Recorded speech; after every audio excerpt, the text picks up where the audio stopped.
I just paid $600 worth of utility bills in 1 week. Yes. All right? I haven't got enough money to feed my family, but I make too much to get food stamps. I don't even make $10 an hour. Right. Now, if you took that money and subdivided it between the taxpayers in this country, we would stimulate the economy. You know why? Because we'd go out and pay off bills, pay off tax debts, create jobs, and buy stuff that we need. Caller. That's how you stimulate the economy. We're not the experts on the Hill as to how to solve this problem, and the problem is a multifaceted problem, so we gave great flexibility to the Secretary of Treasury to act.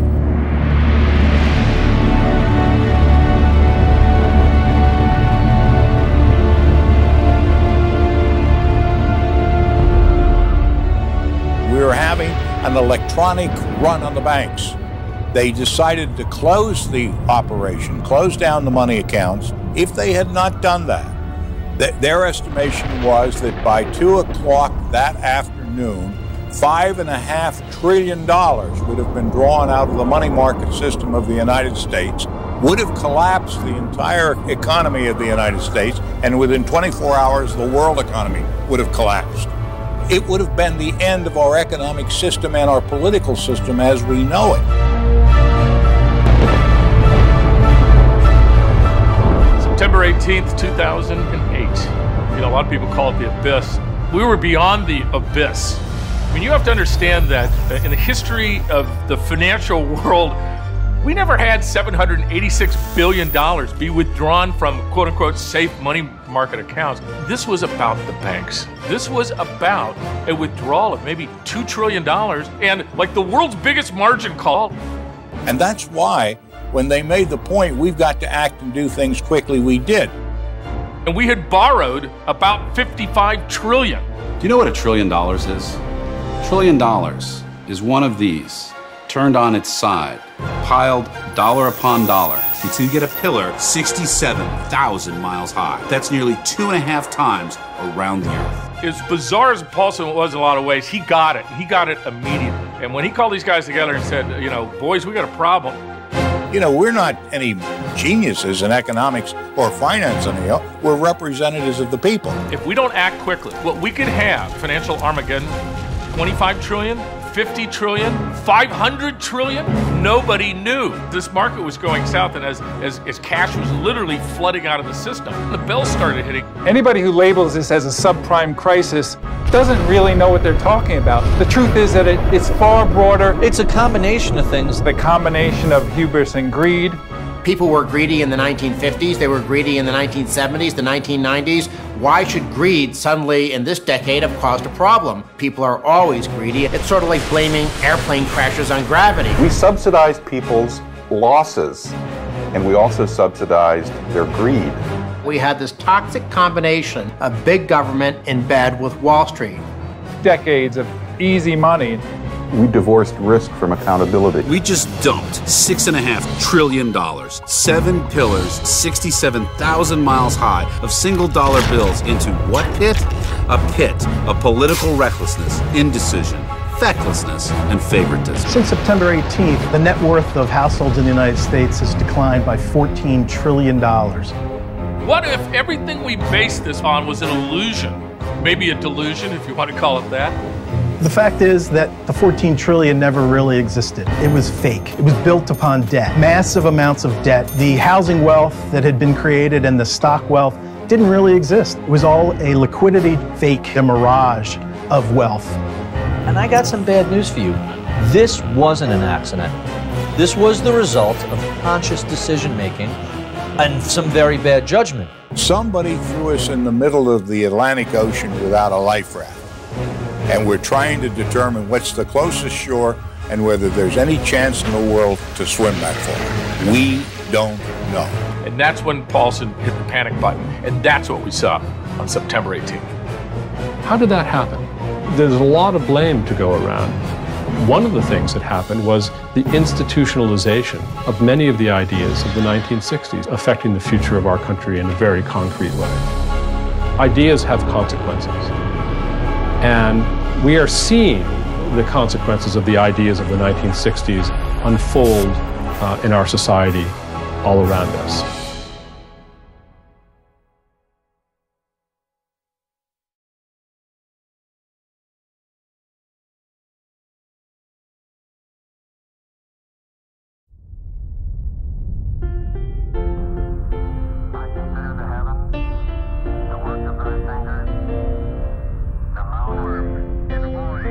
Two things happened in the summer of '69 that are indelibly etched in our memories. You had the moon landing on the one hand, and you had Woodstock on the other. In the late 1960s, there were two visions of America deeply in struggle. One had come out of World War II. It was successful. It led the world. It landed on the moon. It believed in science and technology. It had a sense that Americans could do almost anything. There was a positive optimism about the future that was remarkable. Now it is time to take longer strides. Time for a great new American enterprise. Time for this nation to take a clearly leading role in space achievement, which in many ways may hold the key to our future on Earth. John Kennedy had said we are going to have a man on the moon by the end of the decade. Kennedy simply willed the result, and we saw that. Neil Armstrong walked on the moon in the summer of 1969, a terrific achievement for America.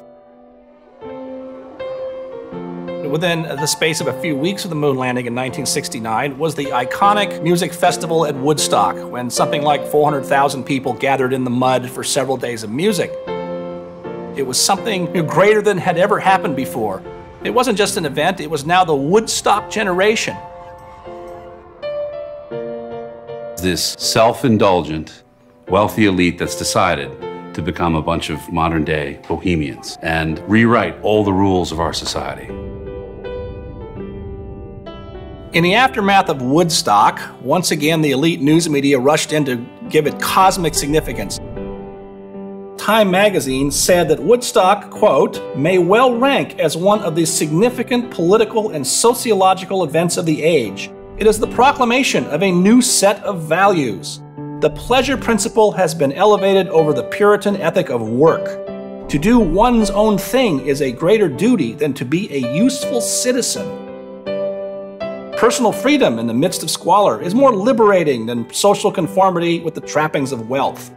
Now that youth takes abundance for granted, it can afford to reject materialism. The children of plenty have voiced an intention to live by a different ethical standard than their parents accepted.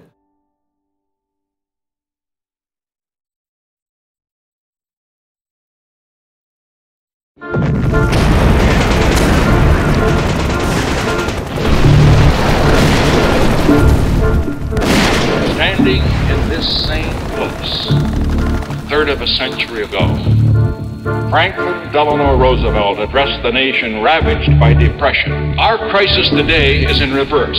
The 1960s saw the rise of youth culture. America had become so wealthy through its free enterprise system that young people had huge disposable incomes for the first time. All of a sudden, they became the center of the universe. And you had a reversal of what for centuries was a traditional structure of authority, which was that older people knew more than younger people, and they were revered for their wisdom. One of the awful things that happened in the 1960s was the sense, that phrase, you can't trust anybody over 30. What it meant is you can't trust any civilization beyond our present time horizon. And there was a kind of schizophrenia going on in the country. One side was operating on, I'd call, tragic premises, that there were certain limitations to the human experience. We had certain appetites we didn't want to indulge in. We worry about our public name. We worry about our daughter and our son living up to the reputation of our parents, our grandparents. We go to the cemetery. All of these were very pedestrian protocols, and they're easy to caricature, but slowly over time, they create the stuff of civilization. And there was this ongoing therapeutic movement, mostly among young people, that with enough education, with enough good intentions, with enough money, with enough egalitarianism, that the world as we knew it had no limitations, that we could have internal peace, we could have internal beauty, we could have eternal niceness everywhere. Wally, does the story of Pandora have any particular significance for you? You know, her curiosity and doing things she was told not to do? People really misunderstand the 1950s. They think in terms of like June Cleaver and Donna Reed, as if everybody was discriminating against women, forcing them to stay at home. But that isn't it at all.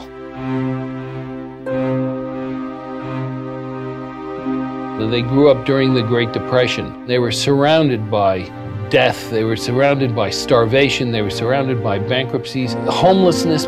Just to survive, they had to go to a soup kitchen. These same young women, their brothers, their uncles, their fathers were tortured on the Bataan Death March, were slaughtered like fish in a barrel on the beaches of Normandy. They were tremendously traumatized by that.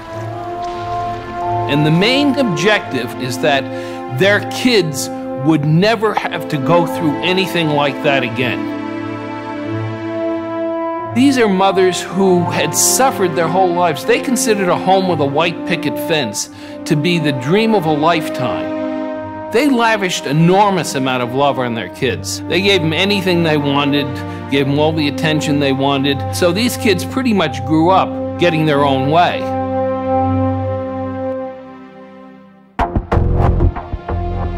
The main characteristic of the 60s generation was moral self-righteousness, and they believed that they had spotted endemic and almost ineradicable flaws in American society. So they rebelled. They rebelled against their parents. Girls who had been taught by their mothers to be modest decided to flaunt their sexuality. Boys who had been taught to look great and keep their hair short began to grow their hair long and become hippies. And so the substantive issues were superseded by a wallowing in narcissism, a belief that they were the first generation in history that had a moral sense and had the capacity to tell adults how they should lead their lives.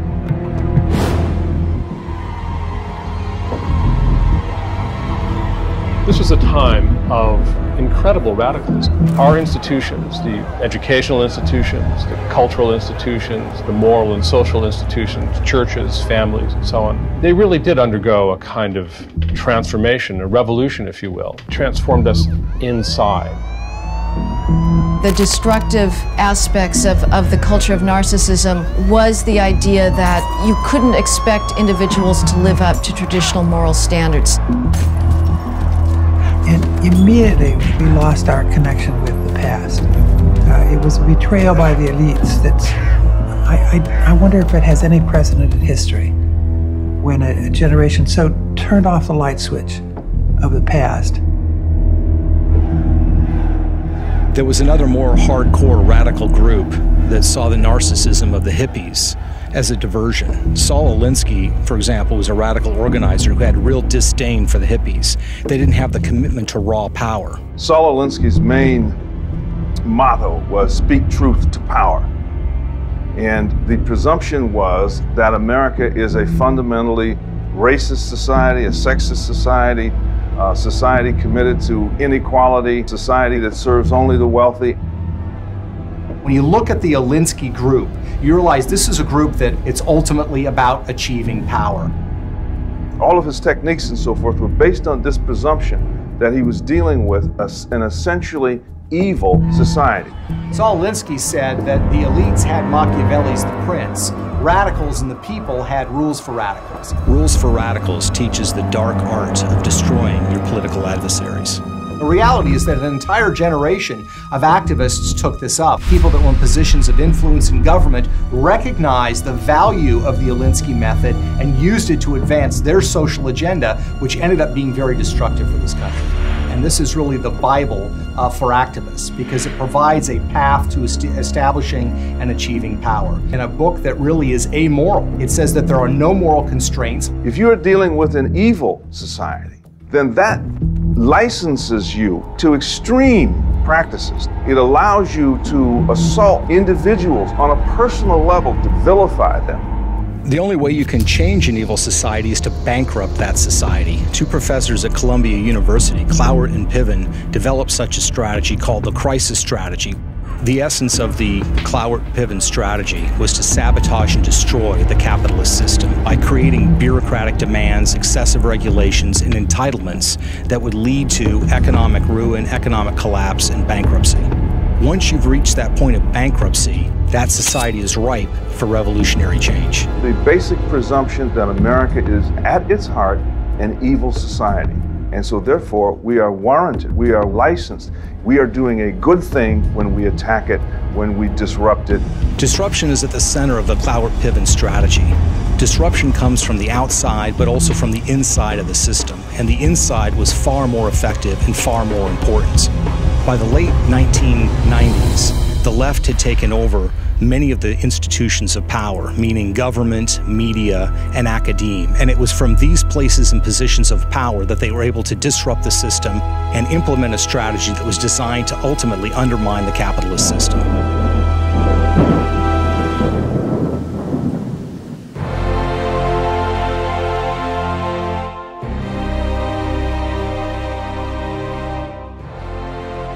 Edmund Burke famously said, society is indeed a contract, but it's a very special one. It's a contract between the dead, the living, and those who are yet to be born. We inherit a civilization from those who went before us and gave it to us, and we are to transmit it. We are a bridge between our parents and grandparents on the one side and our children and grandchildren on the other side. We owe a duty now to the past who taught us the wisdom from which we draw today. And then we have a duty to the future because our decisions today affect their liberty. We have to transcend ourselves, and we owe some people who gave us the freedom and the material prosperity who are now dead. The 60s were a revolution that took out our sense of responsibility to the past and our sense of responsibility to the future. And that's why the 60s remain so important and so devastating. When we look at history, we see it naturally divides itself into eras or moods. We call them turnings, which are roughly a generation long. So there's a natural correspondence between these turnings.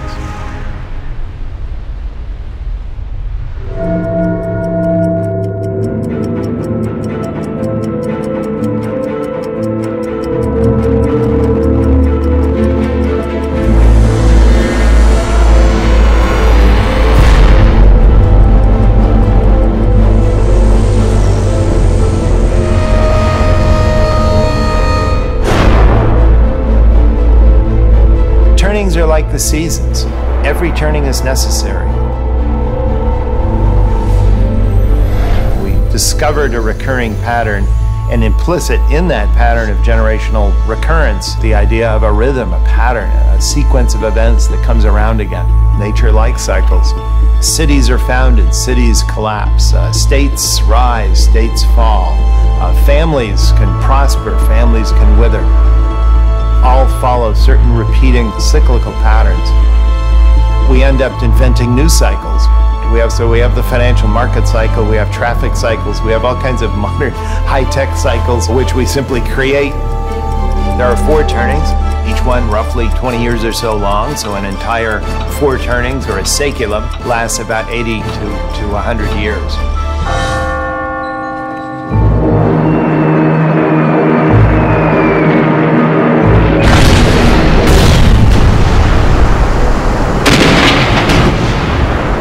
Of turnings that are launched by a so-called crisis war.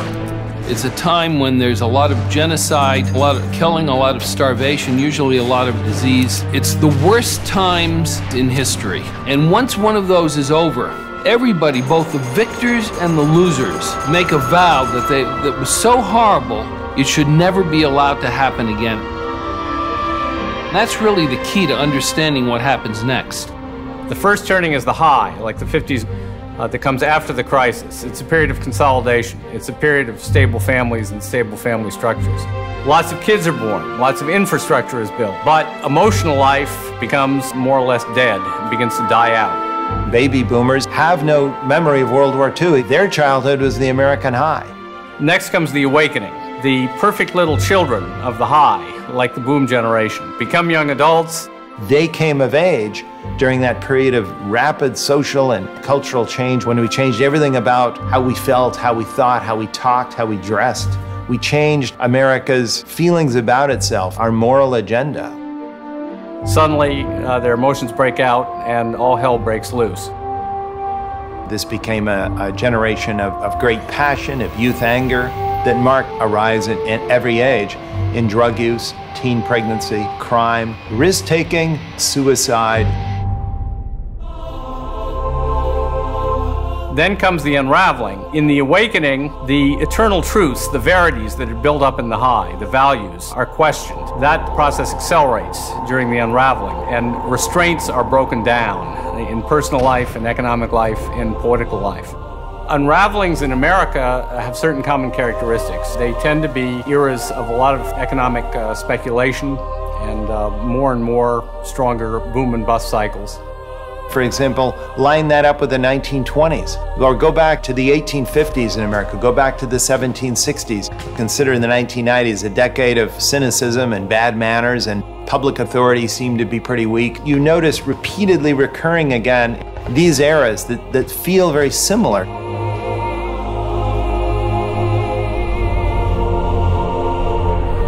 Now, history teaches that usually third turnings finally issue into a fourth turning. Well, a fourth turning is the crisis. And history shows that if an event doesn't trigger a fourth turning leader will actually encourage one to happen, or one will simply hit us because of all the deferred public decisions that weren't made during the recent third turning. This comes to a head in the fourth turning.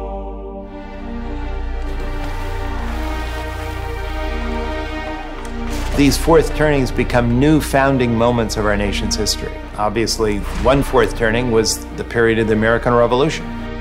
Another fourth turning was the Civil War era, in which we redefined who we were as a nation. In World War II and the New Deal, think of everything that changed in that era. We reestablished mankind's relationship with technology, government's relationship with the economy, America's relationship with the world.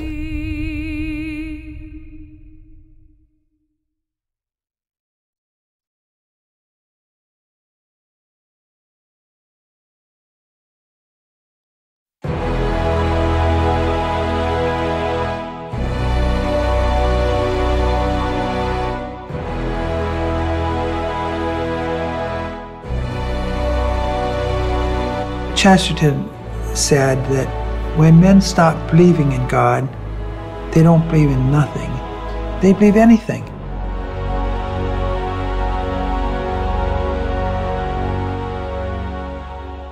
The intense focus on the self led to a sense that the self is really God.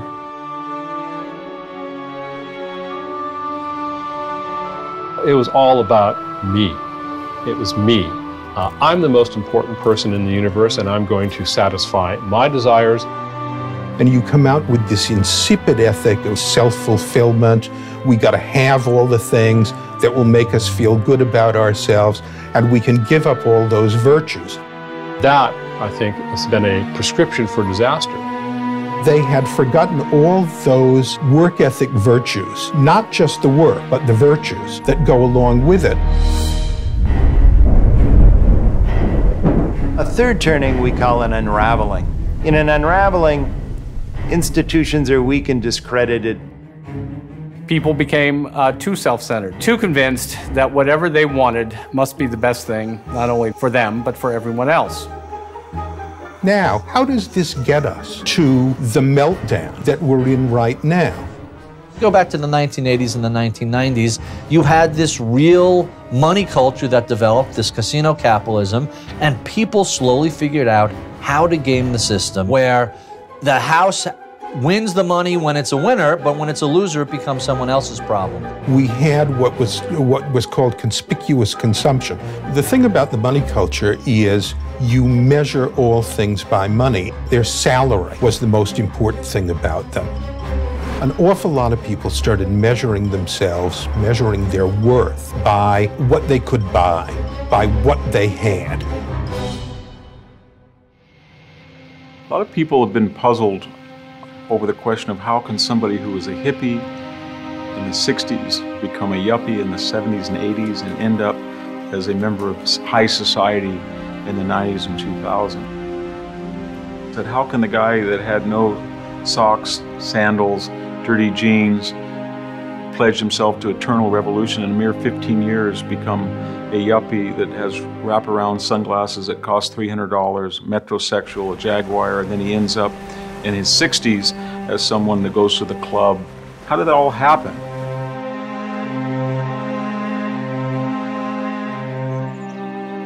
Cultures change. They change because elites come up with ideas that are very powerful and then filtered down into the culture through a variety of transmissions. They come through the newspapers, they come through the mainstream pulpits, they come through the universities and then down into the grammar schools. They come through the TV, they come through the movies, they come through the popular music even.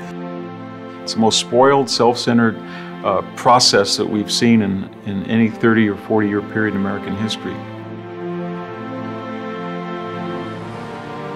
One of the biggest problems that has put us in the situation we're in now, created the financial Armageddon, an unraveling of the U.S. and a change in America's role in the world, is this very, very close and incestuous linkage between the moneyed interests, the Wall Street interests, and people in Washington.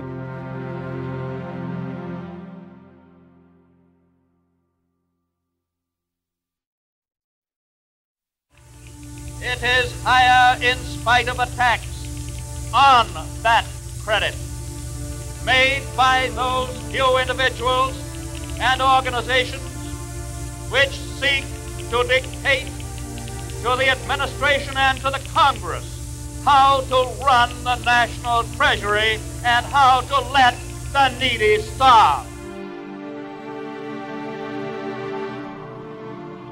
After the Great Depression, there was a narrative that was established about what went wrong and how it got solved.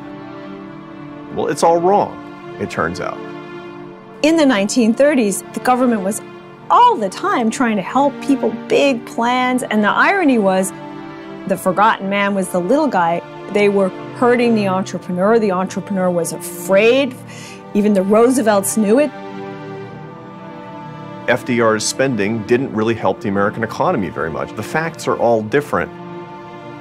Then, 37, 38, big setback, the depression within the depression, unemployment goes to 15%, maybe higher, 20%. It seems like we're never going to get out of this. Here we are, 8 years in, it's worse than it was in 29. And the duration of the unemployment made the Great Depression in our memory. Who is it that leads recoveries? The person who makes the recovery happen. It's the private sector, it's the little guy. The man who pays, the man who prays, the man who is not thought of, the forgotten man. Now, the problem with getting the narrative wrong is that you actually can't create public policies that solve the problem as a result of that. The conventional narrative is that the economic crisis, the financial crisis, exists because we had massive deregulation of the financial market. The narrative is this. September 18th was when we all became really aware that markets were failing around us. They were failing like crazy. The next thing that we understood is that when markets fail, that means that capitalism has failed. Well, that narrative is wrong, just as the Great Depression narrative was wrong. Reality is we had a marriage of big government and big business. Deregulation is not the problem. We've had high concentrations of power on Wall Street and in government, which has permitted people to abuse markets. Reality is the chief beneficiaries were the big Wall Street investment firms who had taken these risky speculative investments and lost, and now wanted help from Washington. It was a perfect example of capitalism working the way it's not supposed to work. People taking enormous risk and nothing behind them except an implicit taxpayer guarantee. And the reality is we have privatized profits where Wall Street executives can take in tens of millions of dollars because of risky investments. When their mistakes became obvious and the losses piled up, they ran to the federal government for help, and all of us, even though we had nothing to do with it, bailed them out.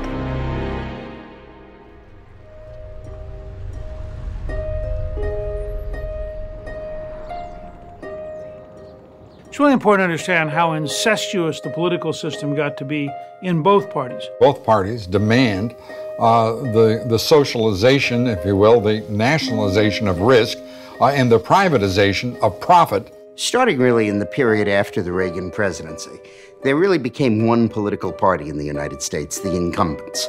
And they relied on the major financial institutions of Wall Street to fund their political campaigns and let them control the agenda. And the result has been, under Bush and Clinton and Bush, a series of giveaways to the corporations that are absolutely horrific.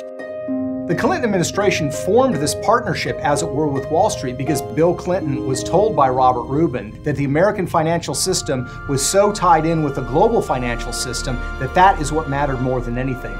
And the result was a kind of corporatism, a kind of alliance between the Democratic Party and the Wall Street investors, the bond market, the hedge fund. This marriage of convenience created these enormously terrible consequences of leading to high risk and irresponsible behavior. And basically made the Democratic Party do the bidding that had traditionally been done by the Republican Party. So here you have the Clinton administration, which was supporting and encouraging Wall Street behavior, subsidizing, as it were, when they were taking terrible risks. And here you had Wall Street, which had in the past been reliably Republican, suddenly transformed into a Democratic stronghold. So the Democratic Party was now the party of Davos. This is the party of global elites, of billionaires, of financiers who believe that we need to transform American society, fit it into this global economic system. Pure capitalism is about loss and profit. What we have today is a hybrid. We have a capitalism that essentially allows for the privatization of profit. Privatization of profit means that when things go well, I get to accumulate the profits. The profits go to me. I get to keep the home in the Hamptons. I get to keep the private jet. I get to keep the bonuses. I get to keep the overseas bank account. If things go bad, if I take risks that are dangerous and my investment goes south, you, the middle class, are going to pick it up.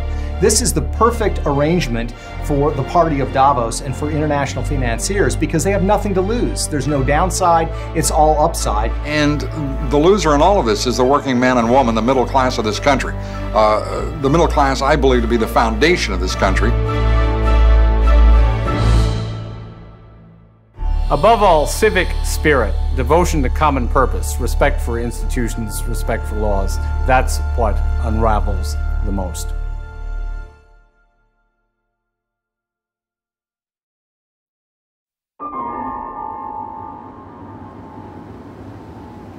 When you think of bailouts, most people seem to think of helping Chrysler or giving money to Citigroup, but really that's a small aspect of bailouts.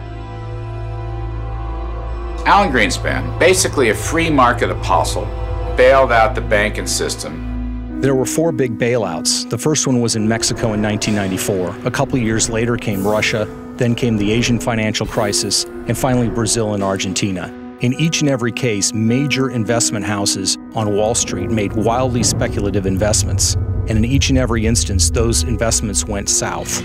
The Clinton administration stepped in and not only bailed them out with taxpayer money, but actually ensured that these investment houses walked away with healthy profits. After the first bailout in Mexico in 1994, it was very clear to these large investment houses that they will be bailed out. I'm talking about you, the taxpayer, being on the hook for it. This was a huge break with American tradition. If you were a bank and you made risky loans to overseas governments, you were expected to bear the brunt of those risks. The situation that emerged in the Clinton years was that concerns about moral hazard were basically tossed out of the window. Moral hazard is the concept that society or institutions will allow you to do bad stuff and take a lot of risks, and they're going to support you doing it. The idea is that if you create a situation where there is no repercussion for failure, there is a moral hazard. It's one of the great euphemisms of all time. I would simply call it, it's a giant friggin' lie.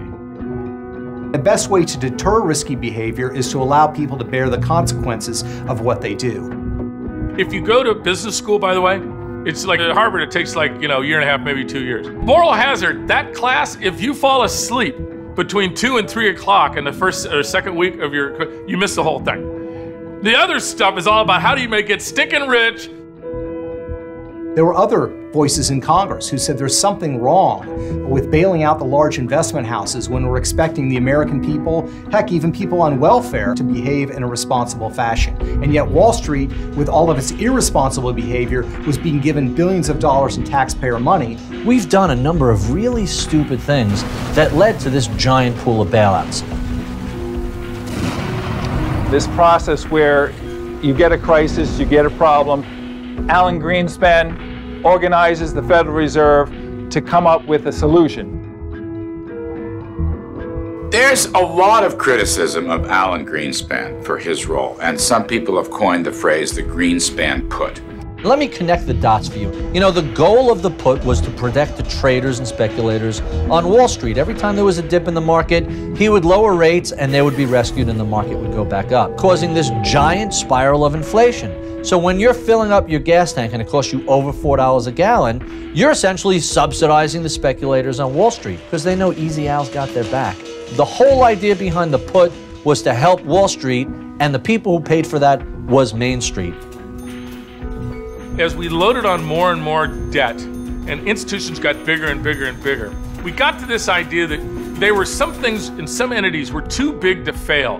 There was this idea of systemic, system-wide risk, that if one thing failed, all the other things related to it would fail as well. Greenspan came in and opened the floodgates for money. The Greenspan put grew larger and larger. Between 2002 and 2005, the Fed was way too loose. And their excess money creation created a bubble, created a commodity bubble, created an energy bubble. This then spurred the greatest bubble in the history of mankind, the housing bubble that grew through 2006. They felt like they could take ever higher and higher risk because ultimately the Federal Reserve or Uncle Sam or both would step in. You know that concept, Goldilocks economy, not too hot, not too cold? But we're going to legislate soft landings because 20 people in a conference room are smarter than the actual free market. Now, since most of these guys all went to Princeton, Harvard, MIT, these guys really felt that they were smart. They knew they were the smartest human beings in the room.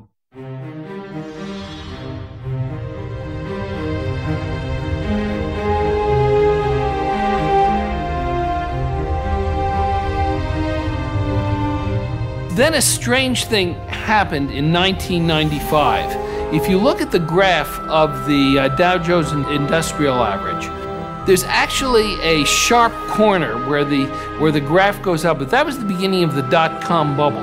Why did that happen in 1995? Why didn't it happen in 1985? Why didn't it happen in 2005? Why did it happen at all? The Depression-era generation was retiring. This is a generation that understood the dangers of financial risk. They had grown up in the economic deprivation of the Great Depression.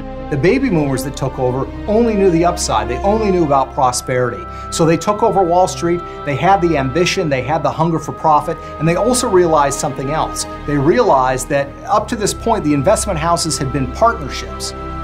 You know, all the banks that blew themselves up, they were all publicly traded.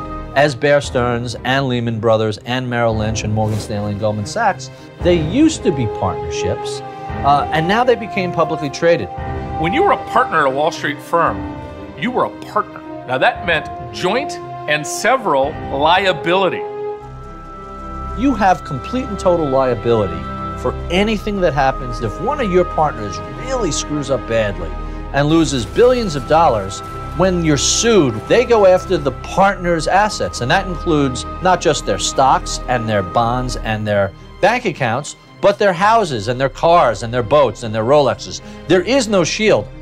Now, let me tell you, other than, telling your wife that, you've had an affair, I can't think of a more uncomfortable situation than going to the partners and saying, oh, by the way, boys, I lost you $50 or $100 million, which each one of these guys are going to have to write a check out of the checking account. Not only would you be out on your ass, you'd be out of the business because you took a stupid, insane risk, and you did it with other people's money who were sitting around the desk. The old guys in the basement with the green visors, looking at the numbers, making sure that, hey, we're not going to take too much risk because I'm not going to lose my house. Everything was handled in a very fiscally prudent, very conservative basis. That's why when you look in the publicly traded companies, there is no liability on the people who made the decision. So you could wipe out the company, you could send it to zero, but these guys who paid themselves tens of millions of dollars, their houses are safe, their boats are safe, their cars are safe, their wealth is safe. It falls on the shareholders and the taxpayers. That explains it, and that's why this wasn't an accident. And it's a generation that allowed excess, individual excess. And you'd have to say greed. to run rampant throughout our institutions, and particularly at the highest levels of our institutions, as they reach the age of the CEO, of the top manager. And they have led us, late in the third turning, to a very dangerous situation.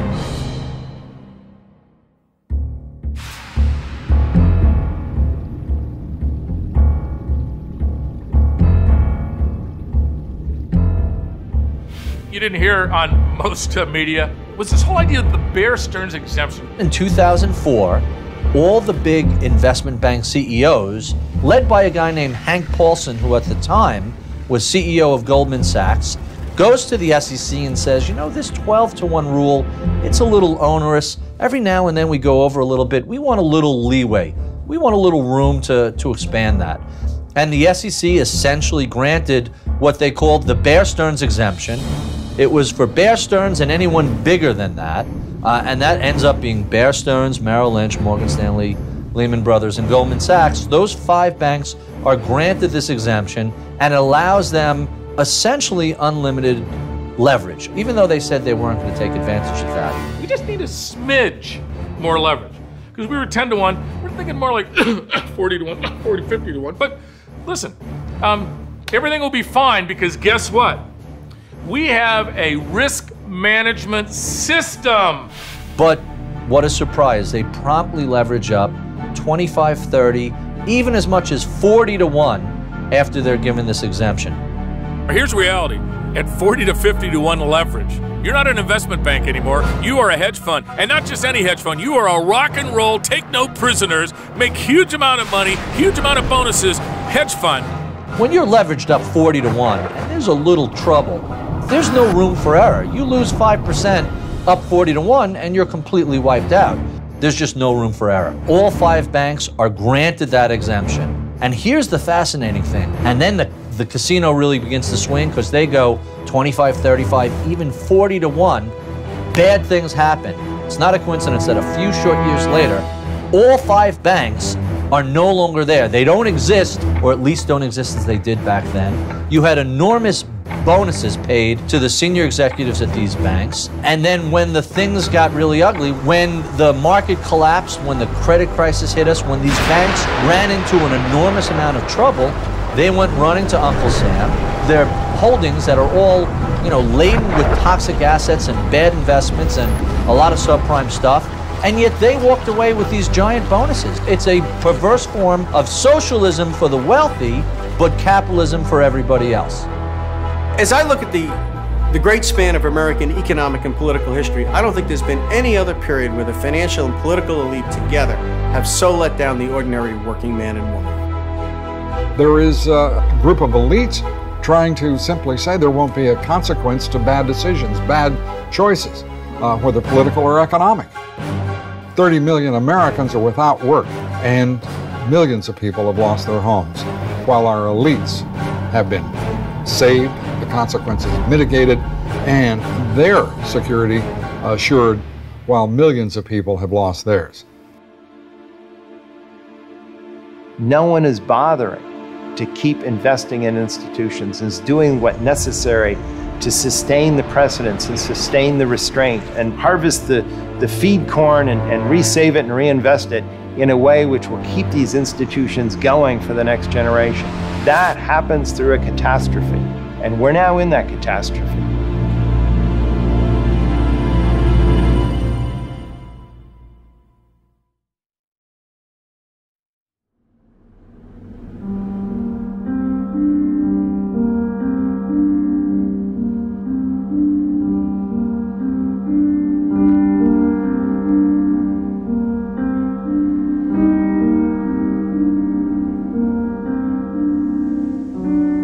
Trade is critical to the mess that we are in. From after the Civil War to the 1960s, America was the world's foundry. We won World War II and World War I essentially by outproducing the Germans and the Japanese. Over the last 30 or 40 years, we've essentially deindustrialized America through a series of trade agreements.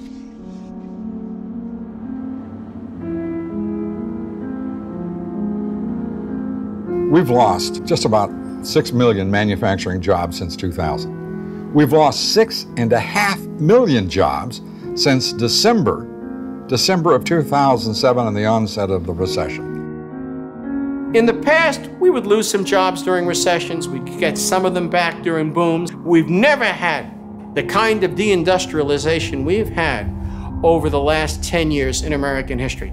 And that's simply been because your political leaders are looking out for the bankers, the Hollywood producers, and the high-tech community. Where is the concern about the more than 30 million Americans who've lost their jobs or who cannot find full-time jobs to work? Americans consume about 5% more than they produce, essentially by importing and borrowing from the rest of the world. It's why we had the big credit bubble. We now owe foreigners to pay for those goods about $7 trillion. At its low point, the stock market was only worth about $8 or $9 trillion.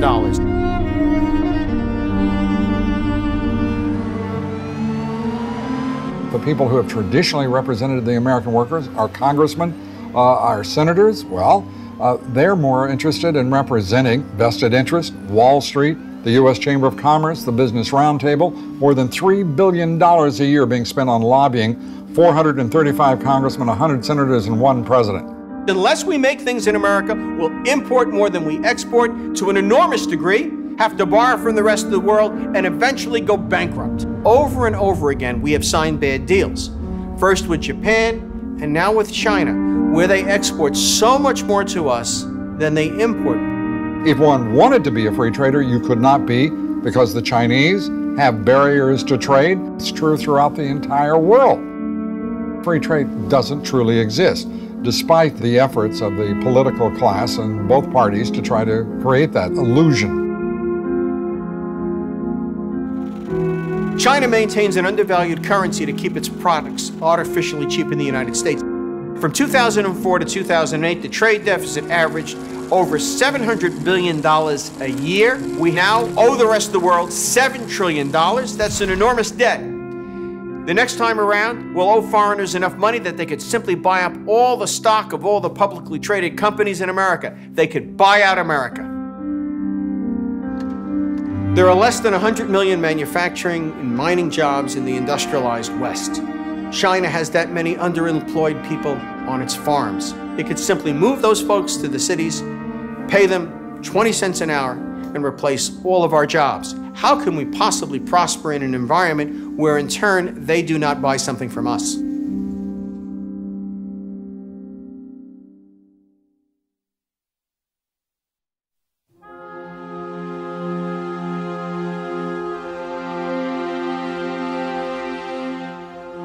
This policy that led to the subprime crisis and so forth came out of the fact that the civil rights movement had claimed that blacks were being redlined. Banks then didn't want to lend money to them. Here is another source of black victimization. Here's another place where this fundamentally racist society is keeping blacks down. Since the mid-60s, white Americans have been in a position where they constantly have to prove that they are not racist. It is that phenomenon of white guilt is what pressures people in the government to say things like, everybody has a right to a house. And unfortunately, capitalism doesn't work that way. In 1977, a group of activists convinced Congress to pass something called the Community Reinvestment Act. What this law did was it gave these activist groups a veto power over banks. The foot soldiers in expanding the Community Reinvestment Act really goes to the activists like Acorn that were committed to having a transformative effect on American society. These activists would go to banks, protest at these banks, and demand that banks loosen their lending standards. And some of the changes in lending standards were incredible. There were demands that income should not be determined anymore simply by holding a steady job, but that you should be able to use unemployment benefits or welfare payments as proof of income. There was even a claim that banks should allow individuals that have more than one Social Security number, who might be illegal immigrants or individuals who have spotty records in terms of employment, to take out loans and mortgages. It encouraged more dependency on government and less independence, less personal responsibility. And what you end up doing is getting exactly the opposite effect of what you want. Saul Alinsky believed that lying could actually be a very effective tool for advancing your cause. In fact, he applauded activists who use lying effectively. You end up where applicants lie on their applications, mortgage lenders lie when they pass that to the underwriters, and then these mortgages are sold as mortgage-backed securities on Wall Street, where oftentimes the credit scores of the individuals involved were lied about as well. So it's a chain of lie after lie after lie, which eventually undermines even the most effective system. In fact, activist groups such as Acorn actually encouraged people to lie on their applications in order to obtain mortgages. This has a very real and profound effect on the economic crisis that we face today. When Bill Clinton became president, he made turbocharging the Community Reinvestment Act one of his priorities. He got the Justice Department to go after mortgage lenders, to say that if these lenders were not making proportionate loans, they could be accused of racism. So this had the effect of corroding lending standards. This is what created the explosion of subprime lending during the Clinton years and the Bush administration years. It was all like this Ponzi scheme. We have this program, Fannie Mae and Freddie Mac, which are buying and insuring mortgages. People believe the government stands behind their bonds. We need more of their resources to go to help low-income people and lower middle-income people buy a house and live the American dream. So Fannie Mae went to the mortgage brokers around the country and said, you just make these loans, don't ask for money down, don't worry too much about their credit. We'll buy the loans from you, and it's our money that's going to be at risk, not your money, and you go out and make new loans. So they did, and boy, they did it with a vengeance. And then you had pizza delivery boys becoming mortgage brokers and luring people into these ridiculous loans. You had senior citizens living on a pension buying $600,000 houses with nothing down. This was spurred by the investment banks on Wall Street trying to generate fees so that they could have these ungodly compensation packages. In 1857, you had the railway shares. In 1929, you had the stock market shares, and also you had foreign bonds. Today, in the 2000s, it was done with mortgage-backed securities and credit default swaps. And they said, okay, why don't you reinsure the mortgage? Give us an insurance policy on top of AIG called a credit default swap. And with that, I can make $10 billion of loans. Rather than telling them how to get social capital, we're going to come up with another gimmick, and it's going to be the people on the Wall Street who come out ahead, filthy rich, and the people that this policy was designed to help are without homes, credit ruined, homes foreclosed on, bankruptcies. $4.5 trillion has been committed by banks to the Community Reinvestment Act since 1977, but roughly $4.2 trillion of that has come in the last 10 years. This has fundamentally undermined the financial banking system in the United States. It means we're talking about an economic meltdown of $800 billion in terms of money that's washed away, that's defaulted on in the name of this grand scheme in social engineering. The black middle class, the Hispanic middle class have been the biggest victims of this financial crisis. There's no doubt about that. We're not just talking about numbers. We're talking about people that are being yanked out of their homes. Now they have terrible credit because they've lost their home and now their financial future is in peril. So this is the devastation of a community and a devastation of individuals that have been swept up by the tsunami of financial foreclosures. Even the social fabric can tend to unravel during an unraveling. But essentially what you see is a series of problems getting worse and worse.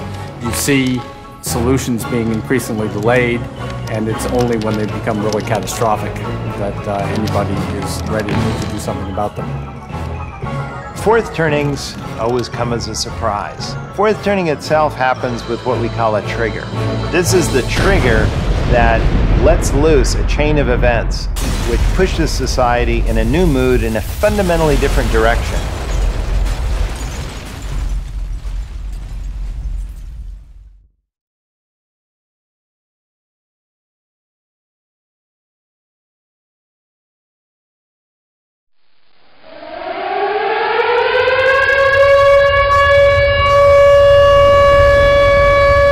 We were facing something that was unique in all of human history. It was one of the darkest days in this country. The unthinkable became thinkable. But suddenly it was all interconnected.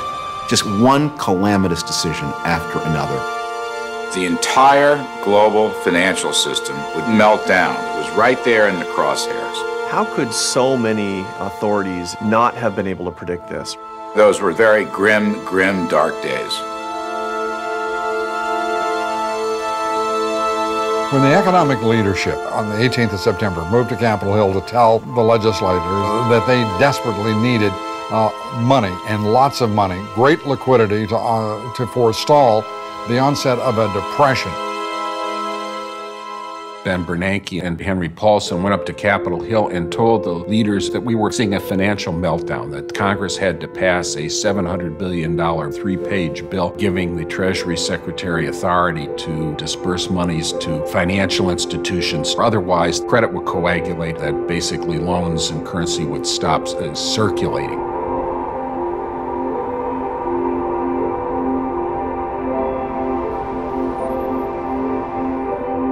In this crisis, the one thing that everybody who had any sense knew is we had to do something. I mean, that's always the case with a crisis.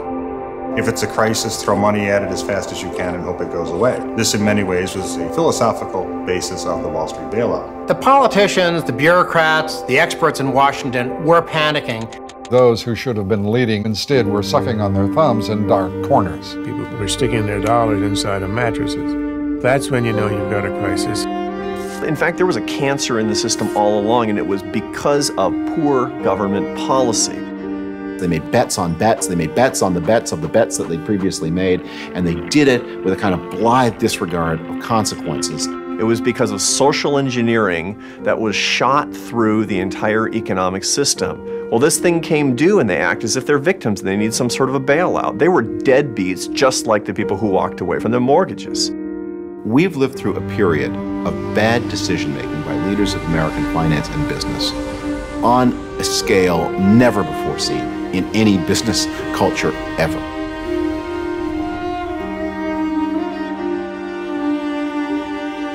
A 20-year cycle of lying to ourselves about reality, of kidding ourselves about bureaucrats being able to control a free market.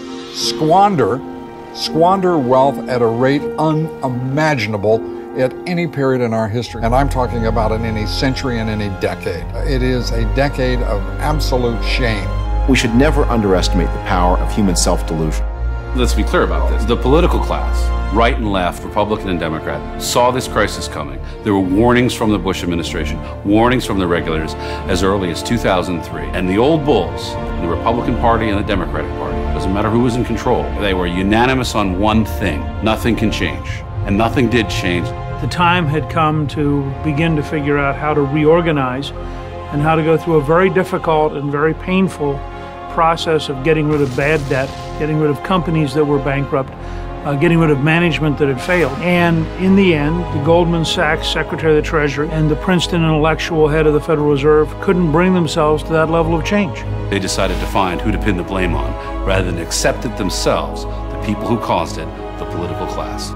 There is a group of elites trying to simply say there won't be a consequence to bad decisions, bad choices, whether political or economic. Well, I think September 18th was a moment in history when the establishment confronted reality and flinched. A fourth turning revolves around a crisis of trust. Trust is what keeps institutions together. The only reason institutions have legitimacy and function is because we all trust them. Treasury Secretary Hank Paulson, Federal Reserve Chairman Ben Bernanke were overstating the issues and the events to a degree that I think there's nothing less than marked hyperbole, perhaps unmatched since the Great Depression. And in fact, they intervened largely to prop up their friends in Wall Street, largely at the expense of virtually everybody else. I'm a populist. I don't think that saving AIG or Goldman Sachs or Bear Stearns or Lehman Brothers warranted the highest priority. What does warrant the highest priority is bringing back moral hazard, to understanding that without consequence, we're a nation refusing to grow up. We're acting irresponsibly. One element of a fourth turning is when leaders are no longer believed, when leaders continually say things won't happen or guaranteed they won't happen, and they do. And so we took an enormous step down the road towards government control of our economy. We wasted an immense amount of money, and we propped up institutions that would have been better off to have been replaced or to have emerged in dramatically different form after bankruptcy. There was never a thought that the government would step in with $800 billion of money to be thrown around anywhere to put your finger in the dike anywhere, or that the Bush administration's treasury head would call in the head of the 9 largest banks and essentially say, as of today, I'm your partner, sign on the dotted line. That's the kind of stuff that happens in banana republics with a gun on the table. In America, you do it with a pen instead of a gun. There's always been an old saying that capitalism without bankruptcy is like religion without hell. The people in Washington decided, I guess what, we're all going to be Unitarians or something, and there's no more downside to capitalism. Anybody who makes a mistake gets bailed out. Anybody who has losses, the taxpayers are responsible for somehow filling in the hole. This is why the whole bailout culture is so dangerous for America's long-term vitality. When a few greedy, stupid, silly people indulged the system and didn't bring the moral requisites to it, it's sort of like running an engine without oil, and they took the oil from the engine blew up. It was a cultural crisis because it is a culture that undergirds both the political, financial, and civic institutions within a country. That's an ethical problem. That's not a problem of capitalism, that's a problem of character. For a culture to believe that it can be a consumer-based society that doesn't produce, that can shift wealth around, that isn't commonly grounded in with a firm moral fiber, this is how these things occur. The only thing too important to fail in the United States was the American people, and that the institutions, both political and financial, were accountable to them. The U.S. is a turnaround right now. We invest in turnarounds. They can be difficult, but we've got a lot of wonderful assets here. We have a country that people want to live in. The U.S. government's incredibly solvent. You know, people get concerned about an extra $1 trillion or $2 of debt. That's a very big number, but you have to remember that the government owns 35% of every corporation because they have taxing power. The government owns 40% of every wealthy individual's earning power. That is a big off-balance sheet asset. The government owns 40% of every wealthy individual's earning power. The government owns 40% of every wealthy individual's earning power. The government owns 40% of every wealthy individual's earning power.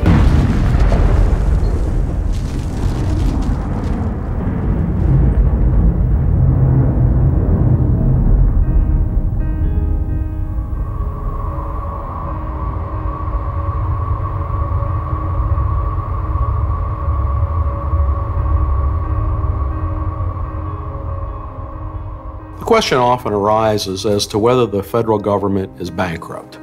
I suppose in some technical, literal sense, it already is.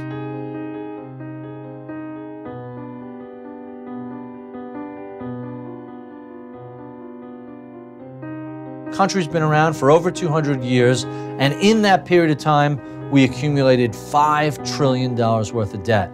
Stop and think about 2 centuries and change to get to $5 trillion. Since then, we've doubled it. The unfunded liability of Social Security and Medicare is over $100 trillion. We have stands right now, a $12 trillion national debt, over $7 trillion in external debt or trade debt, almost $2 trillion federal budget deficit.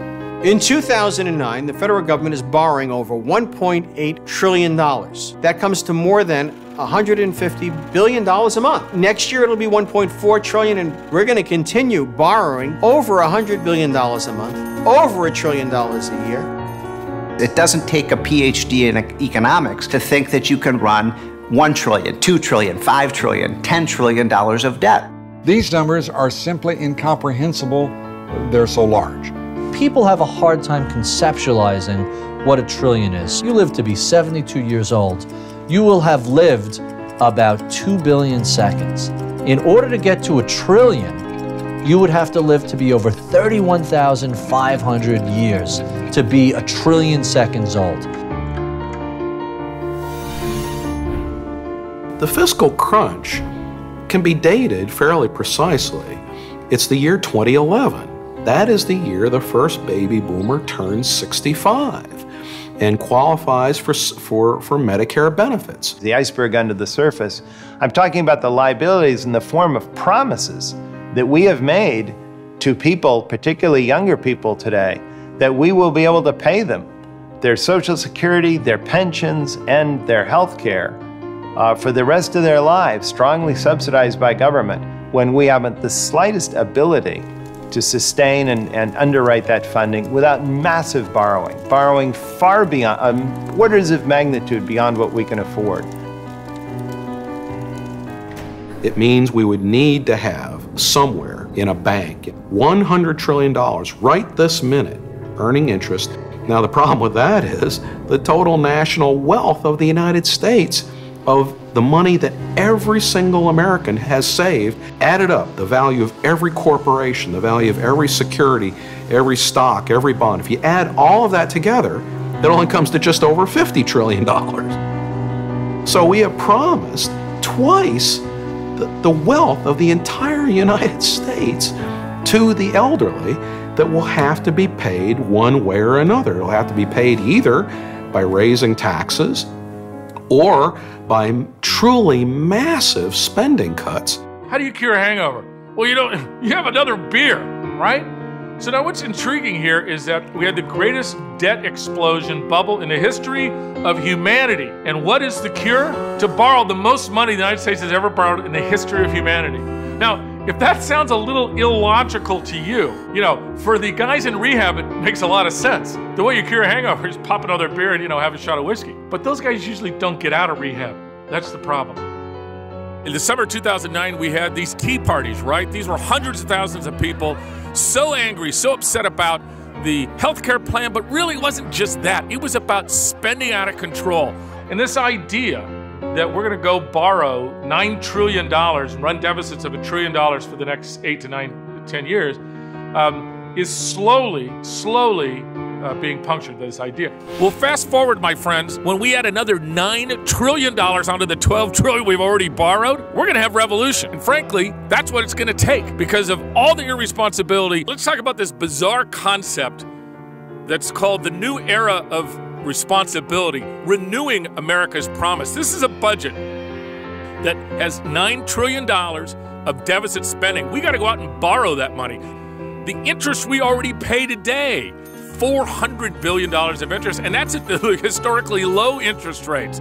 Let's go to now $20 trillion or $21 trillion of borrowed money. And let's use a 5% interest rate, which would be a historical number. We would be paying more than $1 trillion, ladies and gentlemen, $1 trillion in interest. We wouldn't be paying down the debt. We would just simply be like the consumer at home who only pays a minimum on their credit card. That's what we're talking about, and that begins what I'm calling the financial death spiral. One way or another, someone has to buy all that paper. If no one's there to buy it, then either we have to go to the Chinese and ask them to buy it, or the Federal Reserve has to print money. The money supply has tripled since October of 2008. Tripled.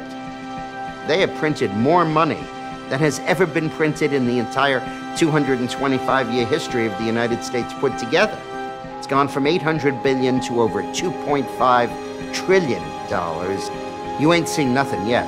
The real catastrophe is going to come in about a year and a half, or 2 years, when all of this money that the Fed has been printing comes out of hiding all at once and causes explosive inflation.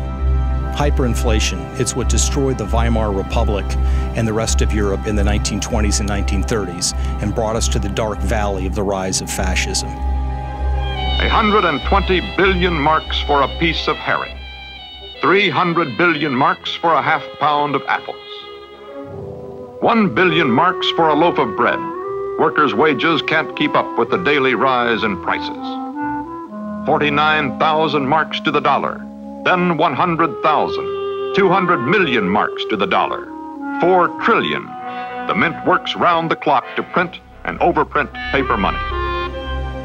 I can't escape the feeling that what I lived through as a young teen and in my 20s, young adult, and what I thought about and had seen, pictures of people in Germany carrying bushelfuls of Deutschmarks to try to buy something because they'd printed so much money. Money was worthless. To get a loaf of bread, you needed these huge... and out of this terrible inflation came tyranny came a demand, somebody must do something. We need a strong person to do something. And I have a dreadful feeling that's where we're coming to. What's developed in America today is really the worst of both worlds. We have big government and we have big finance and big business that have merged and have become joined at the hip. And as much as either one wants to complain about the other, they both have the same common agenda. Big business doesn't believe in capitalism. They believe in protecting their own institutional investments and their own institutional bottom lines. And big government doesn't dislike big business. They love big business because big business can serve their own social agenda and their own ends. So we have a system today where elites are joined together and have the ability to transform or direct American society to almost any direction that they want to take it. And when you get into a crisis era, literally anything can happen. The restraints come down. These are the areas of revolutions. These are the eras of reigns of terror, such as happened in France in the 1790s, or such as happened in the Soviet Union during the Russian Revolution and the Civil War. This is probably at the core of the biggest crisis that we will have to overcome in this coming fourth turning. There will be geopolitical dimensions to it. If the United States becomes financially unable to project its influence in the world and through military and other strengths protect its friends and allies in its own interest, then I think the consequences will be a lot more devastating than simply loss of financial clout, because other countries will be in a position to take advantage of us. We will not be able to finance the necessary military response. The focus of our fourth turning, the mismatch between what we as individuals think we have been promised by government and what we are living our lives, in a sense, expecting to get. This mismatch will come to a head. Politically, I think we will grow weaker, and others will see that and try and take advantage of that as well. So what's the solution to all this? Very simple, a four-letter word. Stop. S-T-O-P. Stop. Stop spending this kind of money. Stop over-regulating the economy. Stop taking over healthcare and running it out of the federal government. Stop trying to manipulate the banking systems. Obama has a view of social justice in America which would move us to a place far different from where we are now, much more towards a European model. He's outlined very boldly, very unapologetically, very openly what his agenda is. Changing education, changing healthcare, changing our energy system, are basically changing the commanding heights of the U.S. economy and putting us on a path where the government will be far more involved in our daily life than ever before. And the party of incumbents will rally around the financiers and protect them. And you'll be right back with the kind of crisis that happened in Wall Street that almost destroyed this country.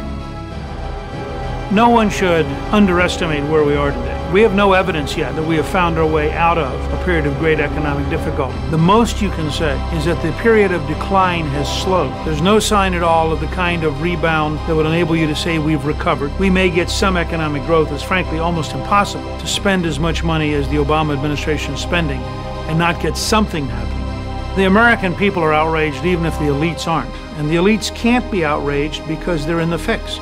But the average American understands what's going on. The moral outrage that we saw at this very overt act of expropriation and generation of wealth upward to the elite from the working, hard-working people, tax-paying people, that sense of outrage remains. The average American is going to pay higher taxes while having lower wages and fewer jobs in order to subsidize the very wealthy who have been, in fact, ripping off the system. How do you take a structure of governance that has the political and financial elites too big to fail, and the American people only big enough to keep paying? It is as if the American people now face a political and financial Frankenstein that has to be fed with their money to keep away from the door, lest they be devoured. This requires some very, very tough thinking.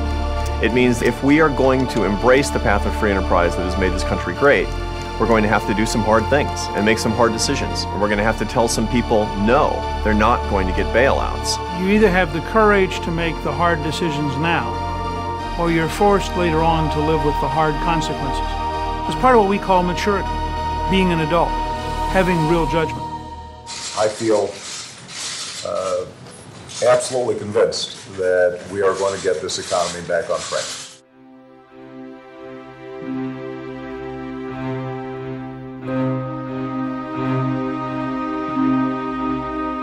There is a lack of quality in our leadership, in every aspect, in every role, in every part of our public life. But the real crisis in leadership begins in the homes and the households of this country. Until the American people understand that they have to take responsibility for their own lives, that we can no longer depend on elites for their efforts, their energy being dedicated to our interest, we're going to continue with one of the most threatening crises in our country's history. The problem that we face is one of national character right now. We have traditionally thought of the American way of life as one in which we enjoy a huge amount of thriving and prosperity, but furthermore, we engage in a system of free enterprise and prosperity and opportunity that we pass on to our children that means that they're going to have at least as much opportunity as we ever had. Well, what we're doing right now in response to this crisis is completely contrary to that. Our political class is telling us that what we need to do to save ourselves is to mortgage the future of our country and the future of our children. That's a change in our national character and a change in our national culture. That's a very, very extreme thing to do. The forgotten man in the 1930s was the little guy who didn't happen to be in the program from the government, the small business who didn't happen to fall into one of the favored groups of the New Deal, the little business who's struggling and waiting for the government experiment and the recession to end. The forgotten man today is our children and grandchildren, because we're taking the money and we're leaving them with the debt. The grandparents are robbing the grandchildren. We're loading the debt on their shoulders and telling ourselves a little bedtime story that'll be all okay.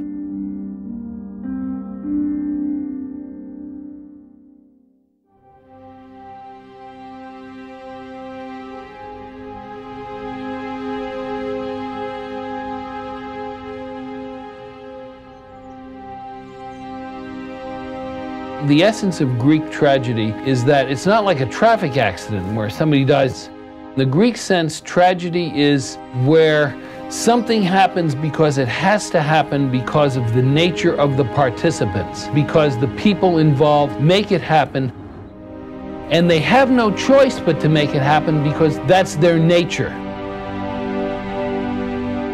That's what's happened in this case. We have these mothers who raised their kids in the 1950s, determined to make sure that their kids and grandkids would never have to suffer like they did during the Great Depression and World War II.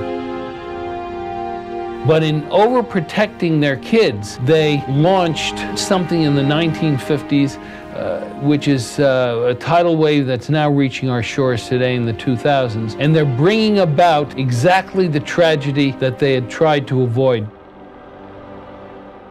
Law of unintended consequences says that not only would we have to live through that pain, but we would bring that pain upon ourselves. That this sense that there was no risk, there was no mountain we couldn't climb, that same generation created financial Armageddon. Not just for themselves, but for their children, their children's children. And they wiped out 200 years of financial responsibility for their ancestors, all in about 20 years.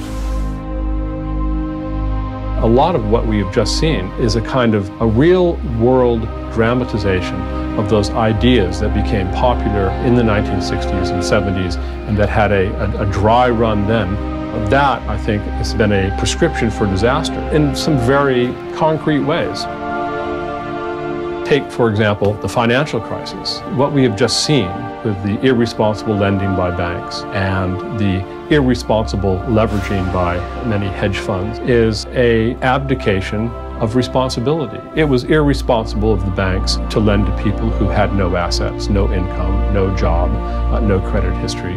It was irresponsible of the people who took those mortgages not to pay them, to walk away from them. It was irresponsible of a hedge fund to leverage itself 30 times and expose itself to catastrophic consequences should something bad happen, and something bad did happen. We, in my generation, bear an absolute responsibility for squandering that wealth and for what we have done to future generations.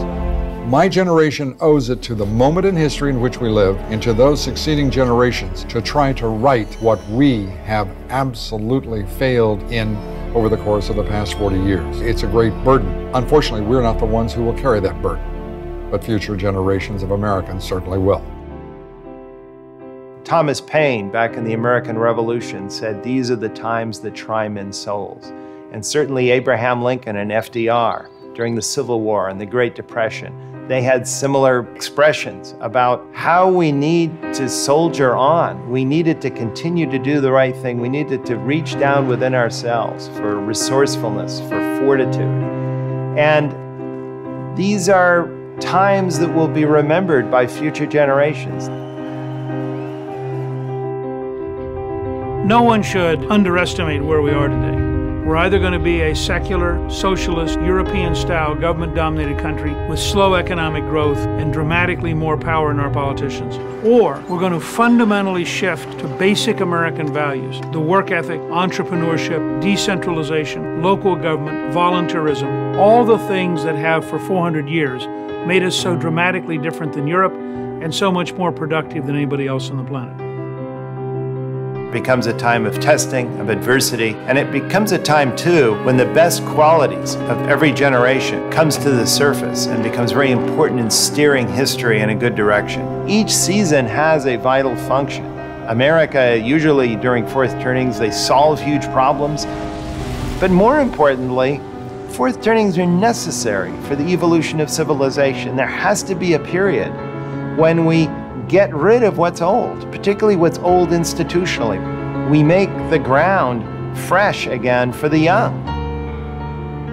The question of what that new order will be is up to us and to the younger generations, and it always will be. We have to remember that this period we're going to go through, however dark it becomes, however much it tries us and tests us, will be a time, hard as that may be to believe, that younger generations will look back to with fond memories. This was their gate of history. This was the time that they set out and began to create a new world. There have been three huge moments of choosing in American history: the Revolutionary War period up through creating our Constitution, the Civil War period, and the Great Depression and World War II. In those three periods of choosing, people had to decide what kind of country we were going to be, where we were going to go as a nation, what our future was all about, and what values we held. I think we are entering a similar period that'll probably last 20 years and be an ongoing, continuous challenge. When this is over, we won't be the country we have been. The choices over the next few years are among the most profound we will have seen in all of American history. Repeatedly throughout our history, particularly toward the end, we figure that we've solved humanity's problems forever and winter is never going to come back again. The wisdom of the ancients was that that's not possible. Winter does come back. History is seasonal, and winter is coming. Nobody is accounting for what they're spending. You got people and families out here in the United States that are struggling. I just paid $600 worth of utility bills in 1 week. I haven't got enough money to feed my family.